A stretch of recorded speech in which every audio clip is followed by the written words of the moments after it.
and this is the DLP projector system. Let's take a look at how this basically functions. Your layout is very simple. On the bottom right corner of the screen, you've got the projection lens. Above it, you have the mirrors. Right on top, you have the actual DLP mechanism. To the left of the screen, you will see 2 or 3 elements that seem to be more or less in line. The extreme left object is your lamp. Then there's the light integrating rod, the color wheel, and the shaping lens. Now, how all of these are actually arranged in a projection device is something we will learn as we start to dismantle these elements, the projection lens, etc. We'll pull them apart and we'll see exactly how they work on the inside. Now, what I'd like you to do is, of course, one of you, with our coordinator's help, will take the color wheel disassembly task, which means we're going to take the entire DLP unit, place it in front of us, and as shown on the screen, what I'd like you to do is start working on the different screws that exist. Remember, when you're holding the screwdriver, you have to be a little careful. There are 3 screws that you'll have to remove, 1 right on top of the DLP projector unit and 2 on the side.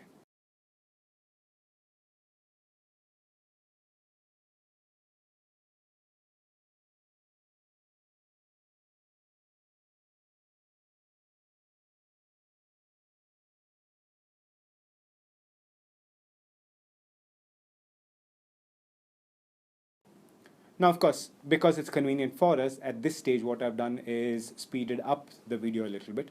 It's a little boring for you to sit and watch somebody unscrewing something from the top of a device. It's fun to see what's on the inside. Unscrewing, little boring.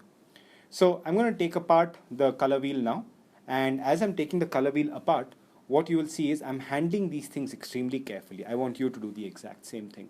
Please be very delicate. The same way that you've done things all along, I want you to be extremely careful on how you handle it. You now see that the actual color wheel is coming apart and it's in your hand, and this color wheel again is something that you should not touch. Okay, you look at the back of the color wheel, there's the motor that actually synchronizes the colors, and remember, the front is the part that you should never touch.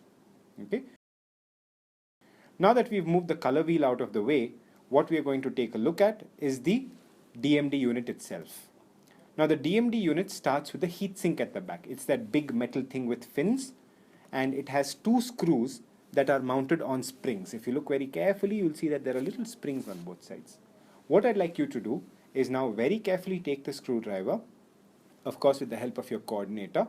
Please very slowly start unscrewing these 2 sections. Once again, I've speeded up the process for you, but you can take your time.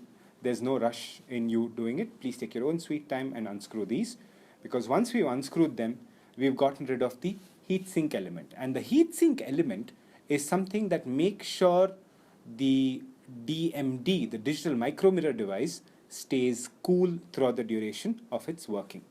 There you go. What you see on your screen is the heatsink. Now what we are going to do is we're going to take a look at how the PCB itself is removed. PCB is the green board with the gold contacts on the side. It's held in place by 4 screws, and these screws, of course, you have to remove very carefully and maintain a little bit of left hand, or depending on your case, the right hand pressure, so that this thing doesn't slip when you're unscrewing it.